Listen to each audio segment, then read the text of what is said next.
வணக்கம் ஜோதிட நண்பர்களே. ஏற்கனவே ராசியை பற்றின முழு விவரங்களையும் பார்த்தாச்சு. அதாவது ஒவ்வொரு ராசிக்குமே என்ன மாதிரியான குணாதிசயங்கள் இருக்கும், எந்த மாதிரியான வாழ்க்கை அமைப்பு இருக்கும், என்ன மாதிரியான உறவு முறைகள் இருக்கும் அப்படின்னு விளக்கமாகவே பார்த்தாச்சு. அதே போல் லக்ன விவரங்களையும் பார்த்தாச்சு. ராசி அமைப்பை போலவே லக்னத்திற்கும் ஒவ்வொரு விஷயங்களும் எப்படி இருக்கும் அப்படின்னு தனித்தனியாகவே சொல்லியிருக்கும். பார்க்காதவங்க டிஸ்கிரிப்ஷனில் லிங்க் இருக்கும், செக் பண்ணி பாருங்கள். இனி ராசி மற்றும் லக்னம் இது ரெண்டும் சேர்ந்த அமைப்பு எப்படி இருக்கும் அப்படிங்கிறத பற்றி பார்க்க போகிறோம். ஒரு குறிப்பிட்ட லக்னம் மற்றும் ராசியாக ஒரு மனிதருக்கு அமைந்து வரும் பொழுது அவங்களுக்கு என்ன மாதிரியான விஷயங்கள் இருக்கும் அப்படிங்கிறத பற்றி சில விளக்கங்களை ஜோதிடத்தில் பொதுவாக சொல்ல முடியும். இனி அந்த விஷயங்களை பற்றி தொடர்ச்சியாக பார்க்கலாம். பதிவை பார்க்குறதுக்கு முன்னாடி ஒரு சில விஷயங்களை கவனத்தில் வச்சுக்கோங்க. எப்பவும் சொல்லக்கூடிய விஷயங்கள் தான், இங்கு சொல்லக்கூடிய விஷயங்கள் முழுமையாக உங்களுக்கு பொருந்தணுங்கிற அவசியம் கிடையாது. ஏன்னா ஒரு மனிதனை பற்றி அவங்களுடைய சுய ஜாதகம் மட்டும்தான் முழுமையான விஷயங்களை சொல்ல முடியும். மற்ற விஷயங்கள் எல்லாமே ஒரு பொதுவான அமைப்பு கொண்டது தான். இங்கு சொல்லக்கூடிய விஷயங்களை நீங்கள் கிராஸ் பண்ணி வருவீங்க. உங்களுடைய வாழ்க்கையில் சில அனுபவங்களாகவும் உணர்வுபூர்வமான விஷயங்களாகவும் பெற முடியும்.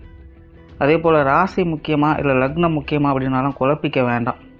ராசி லக்னம் அப்படிங்கிறதெல்லாம் பார்த்திங்கன்னா ஒரு சில ஐடென்டிட்டி மட்டும்தான். ஜோதிட பலன்கள் எடுக்கிறதுக்காக பொதுவாக தெரிஞ்சிக்க வேண்டிய சில விஷயங்கள் அவ்வளோதான். மற்றபடி 9 கிரகங்கள் 12 கட்டம் 27 நட்சத்திரங்கள் கொண்ட ஒரு அமைப்பு தான் நமக்கு முழுமையாக முக்கியம். அதுதான் ஒவ்வொரு செகண்டும் நமக்கு தேவையான எல்லா விஷயங்களையும் தீர்மானிக்கிறது. அதனால் ராசி முக்கியமாக இல்லை லக்னம் முக்கியமாக அப்படின்னாலும் குழப்பிக்காதீங்க. நம்ம யாருன்னு கேட்டால் நம்மளுடைய பேரை எப்படி ஒரு அடையாளமாக சொல்கிறோமோ அந்த மாதிரி தான் நம்மளுடைய சுய ஜாதகத்திற்கு அடையாளமாக இந்த ராசியும் லக்னமும் அமைந்து வருது. மற்றபடி இங்கே எல்லாமே முக்கியம் அப்படிங்கிறத மனசில் வச்சுக்கோங்க.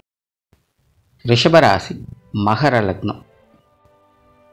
பொதுவாக இந்த ரிஷபராசி மகர லக்னத்தில் பிறந்தவங்களை சென்டிமெண்ட் பிரியர்கள் அப்படின்னு சொல்லலாம். வாழ்க்கையில் பாசத்திற்காக அதிகம் இயங்கக்கூடியவங்களாக இவங்க இருப்பாங்க. என்னதான் தனிப்பட்ட முறையில் இவங்க திறமையாளர்களாக இருந்தாலும் வலிமை பெற்றவங்களாக இருந்தாலும் இவங்களுடைய பலவீனம் அப்படிங்கிறது இவங்களுடைய அன்பு தான். இவங்களை பொறுத்த வரைக்கும் யார் மேலேயாவது அன்பு செலுத்தி கொண்டே இருக்கணும், இவங்க மேலேயும் மற்றவங்களுடைய அன்பு இருக்கணும் அப்படிங்கிறது தான் இவங்களுடைய அதிகபட்ச எதிர்பார்ப்புகள். மற்றபடி வேறு எந்த ஒரு எதிர்பார்ப்புகளும் இவங்களுடைய வாழ்க்கையில் பெருசாக இருக்காது. வாழ்க்கை முழுவதுமே வெறுமனே அன்புமயமானது மட்டும்தான் அப்படிங்கிறத முழுமையாக நம்பக்கூடியவங்க. பட் இந்த மாதிரியான நபர்களுக்கு இந்த சுய ஜாதகம் அப்படிங்கிறது ரொம்ப ரொம்ப முக்கியம். சுய ஜாதகத்தில் கிரகங்களுடைய அனுகிரகம் நல்லபடியாக இருந்தது அப்படின்னா உண்மையிலே இந்த பந்த பாசங்களோடு பிணைக்கப்பெற்று ஒரு சுக சௌகரியமான வாழ்க்கையை பெற்றவங்களாக இவங்க இருப்பாங்க. முன்னாடி சொன்ன மாதிரி அந்த பரஸ்பரமான அன்பு இவங்க மற்றவங்க மேலே செலுத்துறதுக்கும் ஒருத்தங்க இருப்பாங்க, இவங்க மேலே செலுத்துறதுக்கும் ஒருத்தங்க இருப்பாங்க. அந்த கொடுப்பனையை பெற்று வாழக்கூடிய அமைப்புகள் இவங்களுக்கு இயற்கையிலேயே உருவாகும். பட் அதுவே சுய ஜாதகத்தில் கிரக அமைப்புகள் சரியில்லை அப்படிங்கிற பட்சத்தில் இவங்களோட வாழ்க்கையில் அது சார்ந்த நபர்களை இவங்க பார்க்கக்கூடியவங்களாக இருப்பாங்க. பட் அதுவே இவங்களுடைய வாழ்க்கையின் பிரச்சனைகளுக்கு மூல காரணமாகவும் இருக்கும். அதாவது எது இவங்களுடைய வாழ்க்கையை முழுமையடைய செய்ததோ அதுவே இவங்களுடைய வாழ்க்கையை பின்னோக்கி இழுக்கவும் செய்யும். அதனால் இந்த ரிஷபராசி மகர லக்னத்தில் பிறந்தவங்களுக்கு இந்த சுயஜாதக அமைப்பு அப்படிங்கிறது ரொம்பவுமே முக்கியம். இல்லை அப்படின்னா தனிப்பட்ட முறையில் கொஞ்சம் அதிகமாகவே டிஸ்டர்ப் ஆகக்கூடிய தன்மை இவங்களுக்கு உண்டு. அதாவது பழமொழியே இருக்குது, அளவுக்கு மீறினால் அமிர்தமும் நஞ்சு அப்படின்னு. அந்த மாதிரி இவங்களை பொறுத்த வரைக்கும் நல்லதானாலும் சரி கெட்டதானாலும் சரி ஒரு லிமிட்டோடு வச்சுக்கிட்டாங்க அப்படின்னா இவங்க அதிலிருந்து மீண்டு வரக்கூடிய வாய்ப்புகள் அப்படிங்கிறது இருக்கும். பட் இயல்பாகவே இந்த ரிஷபராசி மகர லக்னக்காரங்க விட்டில் பூச்சி மாதிரி, அது நல்ல விஷயமாகட்டும் அல்லது கெட்ட விஷயங்களாகட்டும் அந்த விஷயங்களாக தொடர்ந்து ஈர்க்கப்படக்கூடியவங்களாக இருப்பாங்க. அதனால் சந்தோஷமான விஷயமா இருந்தாலும் அதில் அதிக களிப்புகள் பெறக்கூடிய தன்மை இவங்களுக்கு உண்டு. துக்க விஷயங்களாக இருந்தாலும் அதில் அதிக மன வருத்தம் பெறக்கூடிய தன்மையும் இவங்களுக்கு உண்டு. காரணம் என்னென்னா, இயற்கையாகவே இந்த ரிஷபராசி மகர லக்னக்காரங்க வெறுமனே வாய்ப்பேச்சு இல்லாமல் காரிய ரீதியான விஷயங்களில் இறங்கக்கூடியவங்களாக இருப்பாங்க. இதுவே மற்ற ராசி மற்ற லக்னம் அப்படின்னு வரும்பொழுது பெரும்பாலும் ஆலோசனைகள்லேயே எல்லா நேரங்களும் கழிஞ்சிடும். அது எல்லாம் மீறி அந்த காரியத்தை அவங்க செயல்பாடுகளுக்கு கொண்டு வரணும் அப்படிங்கிறது கொஞ்சம் டைம் எடுக்கும். பல நேரங்களில் காலதாமதம் அப்படிங்கிறதுனாலே அதெல்லாம் தட்டி போயிடும். ஆனால் இயற்கையாகவே இந்த ரிஷபராசி மகர லக்னம் அப்படின்னு வரும்பொழுது யோசித்தாலே அதை செயல்படுத்த ஆரம்பிச்சிடுவாங்க. ஸோ இவங்களை பொறுத்த வரைக்கும் காரியம்தான் எல்லாமே. அதனால தான் இவங்க எப்போதுமே சுறுசுறுப்பாக இருப்பாங்க. என்ன இருந்தாலும் சரி, தன் உண்டு, தன் கடமை உண்டு, தன் வேலை உண்டு அப்படின்னு இருக்கக்கூடியவங்க. முதல்ல எதுவாக இருந்தாலும் வேலையை முடிச்சிடணும் அப்படிங்கிறது தான் இவங்களுடைய பிரதான நோக்கமாக இருக்கும். ஆனால் இந்த ரிஷபராசி மகர லக்னம் அப்படின்னு வரும்பொழுது இயற்கையாகவே இந்த சென்டிமெண்ட் விஷயங்களில் அதிக ஈடுபாடுகளை அவங்க காட்டக்கூடியவங்க. ஸோ அது சார்ந்த காரியங்களில் அவங்க இறங்குவாங்க. அங்கே ஆலோசனைகளுக்கெல்லாம் இடம் இருக்காது. சின்னதாக ஒரு நம்பிக்கை கிடைச்சாலே போதும், முழுவதுமாக இவங்க அதில் ஈடுபடுத்தி கொள்வாங்க. இப்போ தான் இவங்களுக்கு இந்த அளவுக்கு மீறினால் அமிர்தம் நஞ்சு அப்படிங்கிற ஒரு விஷயம் வேலை செய்ய ஆரம்பிக்கும். அதாவது அது நல்ல விஷயமாக இருந்தாலும் சரி அல்லது கெட்ட விஷயமாக இருந்தாலும் சரி, உங்களுடைய அளவுக்கு அதிகமான ஈடுபாடுகளே உங்களுடைய மன சஞ்சலங்களுக்கு பெரும்பாலும் ஒரு காரணமாக இருக்கும். அதில் மெயினாக இந்த சென்டிமெண்ட் சார்ந்த விஷயங்கள், மற்றவங்க மேலே இவங்க செலுத்தக்கூடிய அன்பு, பாசம் போன்ற விஷயங்கள் அதிக அளவில் இவங்களை சந்தோஷத்திற்கும் கூட்டிச் செல்லும், சங்கடங்களுக்கும் கூட்டிச் செல்லும்.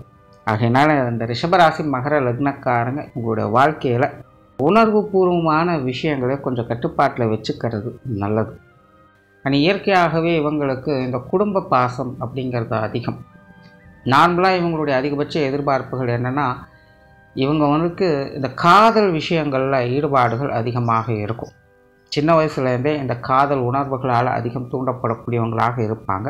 ஸோ தனக்குன்னு ஒரு குடும்பத்தை வச்சுக்கணும், தனக்குன்னு ஒரு ஒற்றை வாழ்க்கை துணை இருக்கணும், தனக்குன்னு ஒரு அன்பான குழந்தை இருக்கணும் அப்படின்னு ஒரு அன்பான குடும்பம், அளவான வாழ்க்கை அப்படின்னு சொல்கிற மாதிரி ஒரு சிம்பிளான வாழ்க்கை, ஆனால் ஆசாபாசங்களோடு சந்தோஷமான ஒரு குடும்ப வாழ்க்கையை வாழணும் அப்படிங்கிறதான் இவங்களுடைய பிரதானமான ஆசையாக இருக்கும். மற்ற விஷயங்கள் எல்லாமே இதற்கு அப்பாற்பட்டது தான்.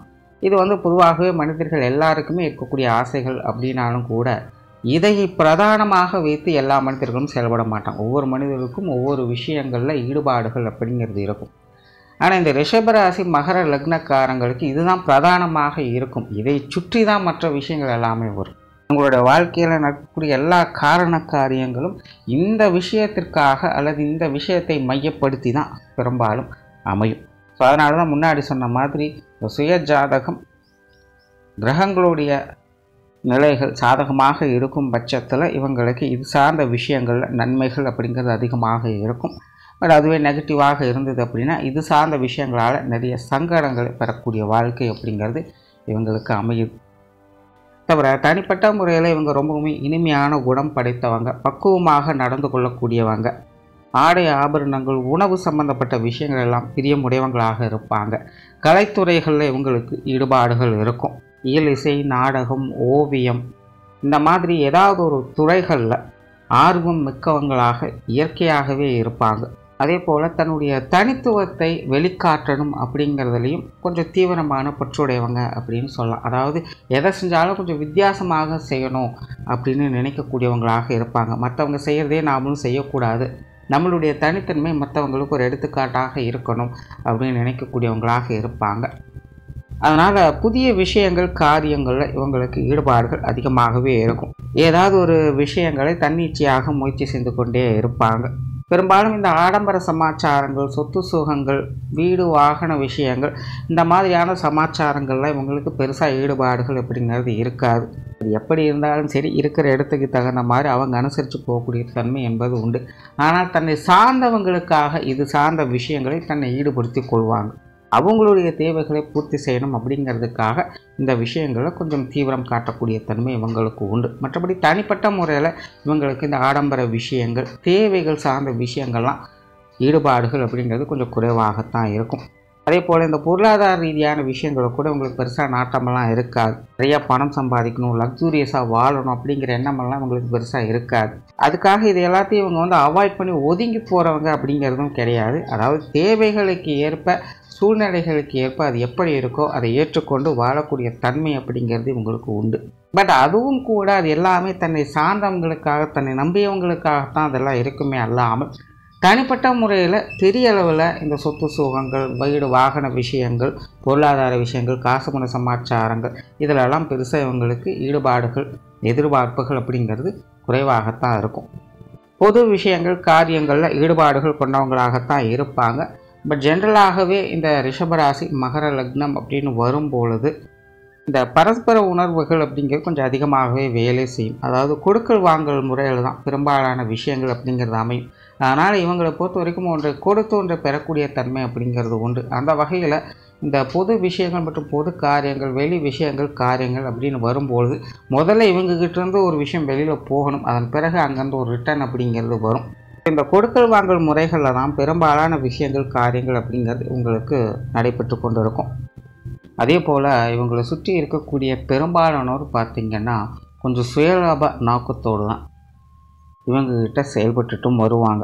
அதாவது இவங்க மூலமாக அவங்களுக்கு ஏதாவது பெனிஃபிட் இருக்குது அப்படின்னா மட்டும்தான் இவங்ககிட்ட பழகவே செய்வாங்க. இல்லை அப்படின்னா கண்டும் காணாமலும் இருப்பாங்க. பெரிய பிரச்சனைகள் அப்படிங்கிறது இருக்காது, ஆனால் கண்டும் காணாமலும் இருப்பாங்க. அதுக்கு காரணம் என்னென்னா அவங்களுக்கான பெனிஃபிட் அப்படிங்கிறது இவங்களுக்கு கிடைக்கிறதில்ல அப்படிங்கிறதுனால தான். ஸோ அதனால தான் பெரும்பாலான விஷயங்கள் இவங்களுக்கு பார்த்திங்கன்னா கொடுக்கல் வாங்கல் முறைகளில் தான் இவங்களுக்கு நடைபெற்று வரும். ஆன்மீக ரீதியான விஷயங்களில் ஈடுபாடுகள் காட்டக்கூடியவங்களாக இருப்பாங்க. பெரும்பாலும் இவங்களுக்கு வயது நிலைகளுக்கு ஏற்ப இந்த ஆன்மீக முன்னேற்றம் அப்படிங்கிறது இருக்க செய்யும். சிறு வயதுலலாம் ஒரு அளவான ஈடுபாடுகள் இருக்கும். மத்திய வயதுகள்லாம் பார்த்திங்கன்னா அது சார்ந்த விஷயங்களில் கொஞ்சம் கூடுதலான ஈடுபாடுகளை காட்டு வருவாங்க. முதிய வயதுகள்லாம் பார்த்திங்கன்னா முழுமையாகவே ஈடுபாடுகளை காட்டக்கூடியவங்களாக இருப்பாங்க. இந்த மாதிரி இவங்களுடைய வயது கூட இந்த ஆன்மீகம் சம்பந்தப்பட்ட விஷயங்களில் ஏதாவது ஒரு வகையில் ஈடுபாடுகளை காட்டக்கூடியவங்களாக இருப்பாங்க. இயற்கையாகவே இந்த மத நம்பிக்கை, பாரம்பரிய பழக்க வழக்கங்கள் விஷயங்களெல்லாம் பின்பற்றக்கூடிய நிலைகள் அப்படிங்கிறதெல்லாம் இவங்களுக்கு உண்டு. பழங்கால விஷயங்களை, முன்னோர்களை மதிக்கக்கூடிய நிலைகள் அப்படிங்கிறதெல்லாம் இவங்களுக்கு இயற்கையாகவே உண்டு. அதனால் பழைய பழக்க வழக்கங்களை பின்பற்றக்கூடிய அமைப்புகள் இவங்களுக்கு இருக்கும். ஸோ அது சார்ந்த ஆன்மீக சம்பந்தப்பட்ட விஷயங்களில் ஈடுபாடுகள் காட்டக்கூடியவங்களாகவே இருப்பாங்க. பிரயாணம் சார்ந்த விஷயங்களில் பிரியமுடையவங்களாக இருப்பாங்க. நார்மலாகவே இந்த பிரயாணங்கள் வகையில் உங்களுக்கு கொஞ்சம் சாதகமான அமைப்புகள் என்பது உண்டு. இதற்கெல்லாம் இந்த பிரயாணங்கள் மூலமாகவே அல்லது பிரயாணம் சம்பந்தப்பட்ட விஷயங்கள் வகையில் வருமானம் ஈட்டக்கூடிய அமைப்புகள் கூட ஏற்பட்டு வரும். காரியங்கள் மற்றும் செயல்பாடுகள் வகையில் ரொம்பவுமே சிரமப்பட்டு செயல்படக்கூடியவங்களாக இருப்பாங்க. இயற்கையாகவே இவங்க தனக்கு பிடித்த விஷயங்கள், காரியங்களில் தான் அதிக ஈடுபாடுகளை காட்டக்கூடியவங்க. தனக்கு பிடிக்காத எந்த ஒரு காரியத்திலும் இவங்க அவ்வளோ சீக்கிரம் இறங்குறது கிடையாது. சும்மா கடமைக்காக எல்லா விஷயங்களும் செய்கிறவங்களும் கிடையாது. எந்த ஒரு காரியமாக இருந்தாலும் அது தனக்கு பிடித்ததாக இருக்கணும் அப்படின்னு நினைக்கக்கூடியவங்க. ஆனால் இவங்களுடைய காரியங்கள் மற்றும் செயல்பாடுகள் வகையில் எப்போவுமே ஒரு தோய்வு நிலை அப்படிங்கிறது இருக்கத்தான் செய்யும். எதுவுமே எடுத்தோம் கவுத்தோன்னு செயல்படுத்த முடியாது. எல்லாமே ராக்கெட் வேகத்தில் நடக்கும் அப்படின்னு சொல்கிறதுக்கும் வழி இல்லை. எல்லாமே ஒரு நிதானமான போக்குகளோடு தான் காணப்படும். ஸோ அதற்கு ஏற்ற அளவுக்கு இவங்களுக்கு பொறுமை, நிதானம் அப்படிங்கிறது தேவைப்படவும் செய்யும். ஆனால் குணத்தின் அடிப்படையில் இவங்க இயற்கையாக கொஞ்சம் அவசரக்காரங்களாக இருப்பாங்க. ஆனால் காரியங்கள் வரும்போது அது முடிகிற வரைக்கும் கொஞ்சம் நிதானத்தோடு இருக்கிறது இவங்களுக்கு நல்லது. குடும்ப விஷயங்கள், காரியங்கள் அப்படிங்கிறதுல பெரும்பாலும் ஒரு சாதகமான அமைப்புகள் எதிர்பார்க்கலாம். பெரும்பாலும் குடும்பத்துக்குள்ள மன மகிழ்ச்சி பெறக்கூடிய அமைப்புகள் என்பது உண்டு. இயற்கையாகவே சிறு வயதிலிருந்தே குடும்பத்துக்குள்ள ஒரு பிணைப்போடு இருக்கக்கூடிய அமைப்புகள் இவங்களுக்கு இருக்கும். குடும்ப வாழ்க்கையை அதிகம் நேசிக்கக்கூடியவங்களாக இருப்பாங்க. குடும்ப உறவுகளை பேணி காக்கக்கூடியவங்களாக இருப்பாங்க. ஸோ நார்மலாகவே இந்த குடும்ப அமைப்பு அப்படின்னாலே ஒரு தனி பிரியம், பற்று, பாசம் ஏற்படக்கூடிய அமைப்புகள் இவங்களுக்கு உண்டு. பட் இங்கேயும் முன்னாடி சொன்ன அந்த விஷயத்தை கவனத்தில் வச்சுக்கோங்க. அளவுக்கு மீறினால் அமிர்தமும் நஞ்சு. அது இந்த குடும்ப சமாச்சாரங்களுக்கும் பொருந்தும். ஏன்னா அளவுக்கு அதிகமாக போகும்பொழுது அதில் கண்மூடித்தனமாக நம்பிக்கை வைக்கக்கூடிய அமைப்புகள் இவங்களுக்கு உண்டு. அதனால் சில நேரங்களில் நம்பிக்கைக்குரியவங்களாலேயே காயம் படக்கூடிய, அதாவது மன ரீதியான காயம் படக்கூடிய அமைப்புகள் இவங்களுக்கு ஏற்படுது. ஸோ அந்த மாதிரியான விஷயங்கள்லாம் இவங்க கொஞ்சம் கவனமாக இருந்து தான் ஆகணும். பெற்றோர்கள் சம்பந்தப்பட்ட விஷயங்கள் இவங்களுக்கு கொஞ்சம் சாதகமாக இருக்கும்னு சொல்லலாம். நார்மலாகவே இவங்களுடைய குடும்பங்களில் பெண்களுக்கு அதிக பவர் இருக்கும். அந்த வகையில் இவங்களுடைய தாயார் தான் பெரும்பாலான விஷயங்களில் முன்னின்று செயல்படுத்தக்கூடியவங்களாக இருப்பது. கண்ட்ரோல் அவங்க கையில் தான் இருக்கும். இவங்களுடைய தந்தை பார்த்தீங்கன்னா ஒரு அளவான ஈடுபாடுகளை காட்டுவாங்க. காரண காரியங்களோடு செயல்படுவாங்க. தேவைக்கேற்ப, சூழ்நிலைகளுக்கேற்ப தான் அந்த விஷயங்கள், காரியங்கள் அப்படிங்கிறதை அவங்கக்கிட்ட பார்க்க முடியும். பெரும்பாலும் இவங்களுடைய தாயார் குடும்ப பொறுப்புகளில் அதிக அக்கறை காட்டக்கூடியவங்களாக இருப்பாங்க. இவங்களுடைய தந்தை பார்த்திங்கன்னா அடிக்கடி வெளி இடங்களுக்கு செல்லக்கூடியவங்களாக இருப்பாங்க. ஆன்மீக பற்றுதல் மிகுந்தவங்களாக இருப்பாங்க. உடன்பிறப்புகள் சார்ந்த விஷயங்கள் இவங்களுக்கு ஓரளவுக்கு சாதகமாகவே இருக்கும். குணாதிசய வகையில் இவங்களும் இவங்களுடைய உடன்பிறப்புகளும் கிட்டத்தட்ட ஒரே மாதிரி தான் இருப்பாங்கன்னு சொல்லலாம். குறிப்பாக மூத்த உடன்பிறப்புகளுடைய விஷயங்கள் காரியங்களில் ஈடுபாடுகள் அதிகம் காட்டக்கூடியவங்களாக இருப்பாங்க. இளைய உடன்பிறப்புகள் வகையில் கொஞ்சம் பட்டும்படாமல் இருக்கக்கூடிய விஷயங்கள் அப்படிங்கிறது இருக்கும். இப்போ ஜென்ரலாகவே உடன்பிறப்புகளுடைய அரவணைப்புகளை பெற்றவங்களாகத்தான் இருப்பாங்க. திருமண வாழ்க்கை, கணவன் மனைவி உறவுகள் இதெல்லாமே இவங்களுக்கு கொஞ்சம் சாதகமான நிலைகளிலே வேலை செய்யும். ஆரம்பத்திலே சொன்ன மாதிரி இவங்களுக்கு இந்த குடும்ப ரீதியான விஷயங்கள், காதல் சம்பந்தப்பட்ட விஷயங்கள்லாம் அதிக ஈடுபாடுகள் இருக்கிறதுனால இந்த கணவன் மனைவி உறவுகளுக்குள்ள அதிக ஈடுபாடுகளை காட்டக்கூடியவங்களாக இருப்பாங்க. வாழ்க்கை துணை சார்ந்த விஷயங்கள் அதிகமான எதிர்பார்ப்புகள் அப்படிங்கிறது இவங்களுக்கு இருக்கும். பெரும்பாலும் இவங்களுக்கு ஏற்ற வாழ்க்கை துணை அமையக்கூடிய அமைப்புகள் என்பது இவங்களுக்கு உண்டு. அதே போல் இந்த காதல் சம்பந்தப்பட்ட விஷயங்கள், அனுகூல அமைப்புகள் அப்படிங்கிறதும் இவங்களுக்கு உண்டு. பட் என்னென்னா இவங்களை பொறுத்த வரைக்கும் இவங்களோட வாழ்க்கை துணைக்கு இவங்க ஏதாவது செய்து கொடுத்து கொண்டே இருக்கணும். சும்மா வெறுமனே இருக்கிறதெல்லாம் செட் ஆகாது. இவங்க மூலமாக அவங்களுக்கு ஏதாவது ஒரு விஷயங்கள் போய்கொண்டே இருக்கணும். அதனுடைய வெளிப்பாடாக அவங்களுடைய அன்பை இவங்ககிட்ட வெளிக்காட்டுவாங்க. அதனால் கணவன் மனைவி உறவுகளுக்குள்ள கேப் இல்லாமல் பார்த்துக்கிறது ரொம்ப ரொம்ப முக்கியம். சிலர்லாம் பார்த்திங்கன்னா ஈகோ காரணமாக கொஞ்சம் கண்டு காணாமலும் இருந்துருவாங்க. கடைசியில் பார்த்திங்கன்னா அந்த சின்ன விரிசல்கள் நாளுக்கு நாள் பெருசாகி கொண்டே இருக்கும். அந்த மாதிரி உங்களுடைய இந்த திருமண வாழ்க்கையில் சின்ன கேப் கூட விழாமல் பார்த்துக்கிறது அப்படிங்கிறது ரொம்ப ரொம்ப முக்கியம். மற்றபடி திருமண வாழ்க்கை அப்படிங்கிறது பல விதங்களையும் உங்களுடைய எதிர்பார்ப்புகள் பூர்த்தி செய்து கொண்டு தான் இருக்கும்.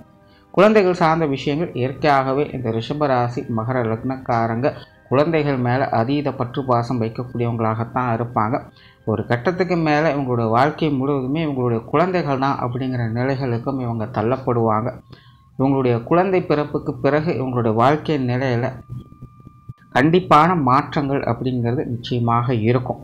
பெரும்பாலான ஜாதக அமைப்புகளே பார்த்திங்கன்னா இவங்களுடைய குழந்தை பிறப்புகளுக்கு பிறகு தான் முழுமையாக வேலை செய்கிறத கூட பார்க்க முடியும். இவங்களுடைய உண்மையான வாழ்க்கை என்ன அப்படிங்கிறதே இவங்களுடைய குழந்தை பிறப்புக்கு பிறகு தான் இவங்களே உணர ஆரம்பிப்பாங்க. இப்போ அந்த அளவுக்கு குழந்தைகளுடைய விஷயங்கள் அப்படிங்கிறது இவங்களோட வாழ்க்கையில் அதிக முக்கியத்துவம் வாய்ந்ததாக இருக்கும். தனிப்பட்ட முறையில் இவங்களும் குழந்தைகளுக்கான விஷயங்கள் அதிக ஈடுபாடுகளை காட்டக்கூடியவங்க. பட் திரும்பவும் சொல்கிறது தான், அளவுக்கு மீறினால் அமிர்தமும் நஞ்சு. நிறைய பேர் பார்த்திங்கன்னா நல்லது அப்படிங்கிற பேர்லேயே குழந்தைகள் மேலே அதிகமாக அன்பு வைத்து ஓவராக செல்லம் கொடுத்து சிலர் என்ன மாதிரியான பிரச்சனைகளை கொண்டு வரும் அப்படின்னே தெரியாது. ஸோ அந்த மாதிரியான விஷயங்கள்லாம் இவங்க கொஞ்சம் கவனமாக இருக்கிறது நல்லது. என்னென்னா இந்த மாதிரியான விஷயங்கள்லாம் வெளிப்படையாக சொல்லும்பொழுது சொல்கிற நேரத்தில் கொஞ்சம் கோவப்படுவாங்க, அதை புரிஞ்சுக்கவும் மாட்டாங்க. ஆனால் பிரச்சனைன்னு வரும்போது தான் அன்றைக்கி அவங்க இப்படி சொன்னாங்களே அப்படிங்கிறதே ஞாபகத்துக்கு வரும். அதனால் இந்த மாதிரியான விஷயங்கள்லாம் கொஞ்சம் நிதானித்து செயல்படுறது நல்லது. இப்போ ஜென்ரலாக குழந்தைகளுடைய அரவணைப்புகள் அப்படிங்கிறது பெரும்பாலும் இவங்களுக்கு இருக்கும். உற்றார் உறவினர்கள், நண்பர்கள் சார்ந்த விஷயங்களை பெரும்பாலும் கொஞ்சம் சாதகமாகவே இருக்கும். ஆனால் பெரிய அளவில் ஈடுபாடுகள் அப்படின்னு சொல்கிறதுக்கு இல்லை. தனிப்பட்ட முறையில் நண்பர்களாகட்டும் உறவினர்களாகட்டும் கொஞ்சம் பட்டுமடாமல் தான் இருப்பாங்க. ஏன்னா இவங்களை பொறுத்த வரைக்கும் இவங்களுடைய குடும்ப விஷயங்கள் தான் முதல், அதுக்கப்புறம் தான் மற்ற விஷயங்கள் அப்படின்னே வரும். அதனால் இந்த உற்றார் உறவினர்கள், நண்பர்கள் சார்ந்த விஷயங்கள் ஒரு அளவான ஈடுபாடுகளை காட்டக்கூடியவங்களாக இருப்பாங்க. தொழில், வேலை, உத்தியோகம் சார்ந்த விஷயங்கள் கிட்டத்தட்ட அப்படி தான் ஒரு அளவான விஷயங்களாகத்தான் இருக்கும். ஒரு நார்மலான எதேச்சியான தொழில், வேலை, உத்தியோகம் சார்ந்த விஷயங்களை இவங்ககிட்ட எதிர்பார்க்க முடியாது. இயல்பாகவே மகரம் அப்படின்னு வந்துட்டாலே ராசியாக இருந்தாலும் சரி, லக்னமாக இருந்தாலும் சரி, தொழில், வேலை, உத்தியோக ரீதியான விஷயங்களுக்கு அதிக முன்னுரிமை கொடுக்கக்கூடியவங்க தான். ஆனால் அவங்களுக்கு எப்போவுமே ஒரு பிரச்சனையும் இருக்கும். அவங்களோட வாழ்க்கையில் எல்லாமே கொஞ்சம் ஸ்லோ டெவலப்மெண்ட்டாக தான் இருக்கும். கடினமாக எல்லா விஷயங்களுக்குமே முயற்சி எடுத்து தான் ஒவ்வொரு விஷயங்களையுமே சக்ஸஸ் அப்படிங்கிறது பார்க்க முடியும். அதில் இந்த தொழில், வேலை, உத்தியோகம் சார்ந்த விஷயங்களும் முக்கியமான ஒன்று. பட் இந்த ரிஷபராசி மகர லக்னம் அப்படின்னு வரும்பொழுது இவங்க பெரும்பாலும் இவங்களுக்கு பிடித்த விஷயங்கள், காரியங்களுக்கு தான் முன்னுரிமை கொடுத்து வருவாங்க. ஆனால் இவங்களை பொறுத்த வரைக்கும் லாபம் இருக்குதா, நஷ்டம் இருக்குதா, நல்லது இருக்கா, கெட்டது இருக்காலாம் பார்க்குறது. இவங்களுக்கு ஜஸ்ட்டு பிடிச்சிருக்கா, பிடிக்கலையா அப்படிங்கிறத மட்டும்தான் பார்ப்பாங்க. ஸோ அதனால் இவங்களுடைய வேலைப்பாடுகளும் அந்த மாதிரியான நிலைகள் இருக்கிறதுனால ஒரு வழக்கமான எதேச்சியான தொழில், வேலை, உத்தியோகம் சார்ந்த விஷயங்களும் இவங்களுக்கு ஈடுபாடுகள் அப்படிங்கிறது இருக்கிறது இல்லை. இன்னொரு சைடில் பார்த்தீங்கன்னா இவங்களுக்கு பிடிச்சவங்களோடு இருந்து இவங்க செய்யக்கூடிய வேலைகள், தொழில் சார்ந்த விஷயங்கள் எல்லாமே பார்த்திங்கன்னா ஒரு சக்ஸஸ்ஃபுல்லான விஷயங்களாக அமையும். ஸோ இப்படி யாரோ ஒருத்தருடைய வழிகாட்டுதலின் பேரில் இவங்க செய்யக்கூடிய அமைப்புகள் அப்படிங்கிறது இவங்களுக்கு கொஞ்சம் சாதகமாக இருக்கும். வெளியூர் மற்றும் வெளிநாடு சம்பந்தப்பட்ட விஷயங்கள் அளவான அமைப்புகளை கொடுத்து வரும். ஸோ ஓவராலாக இந்த ரிஷபராசி மகர லக்னம் என்பது பெரும்பாலான விஷயங்கள் உங்களோட வாழ்க்கையில் உங்களுக்கு சாதகமான அமைப்புகளை தான் கொடுக்கும். பட் உணர்ச்சி வயப்படக்கூடிய தன்மை அதிகம் இருக்கிறதுனால ஓவர் சென்டிமெண்ட் உடம்புக்கு ஆகாதுன்னு சொல்லுவாங்க. அந்த மாதிரி தான் இவங்களும் இது சார்ந்த விஷயங்கள் கொஞ்சம் கவனத்தோடு இருந்தாங்கன்னா உங்களோட வாழ்க்கை நிலை கொஞ்சம் சாதகமான அமைப்புகளே இருந்துட்டு வரும். நன்றி, வணக்கம், வாழ்க வளமுடன்.